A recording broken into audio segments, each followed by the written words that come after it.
Welcome. I'm Hannah, and I'm here to show you how to use the shortcut key to hide rows in Excel. This video tutorial will walk you through the steps you need to take to make the most out of this handy feature. So let's get started.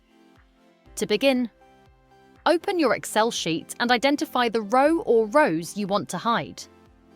This can be helpful for focusing on specific data without permanently deleting information. To use this shortcut, select the row or rows you'd like to hide by clicking on the row numbers along the left-hand side of the sheet. Once you've made your selection, press Ctrl and 9 at the same time. And just like that, the selected rows will disappear from view. But don't worry, the data is still there, just hidden. To make these rows visible again, you can use the UnHide Rows shortcut.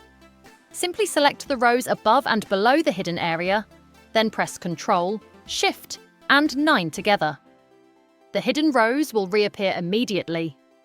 Let's go over another quick tip to make hiding rows even more efficient. If you're working with non-adjacent rows, hold down the Ctrl key while selecting multiple rows. Once your selection is complete, press Ctrl and 9 to hide all of them at once. Hiding rows is a fantastic way to streamline your view and focus on the data that matters most. It's perfect for presentations or when you're working with large datasets. If you're looking for additional helpful shortcuts for Excel, check out Sheet Leveler's video tutorials for great tips. The tutorial instructions can also be found in the description below.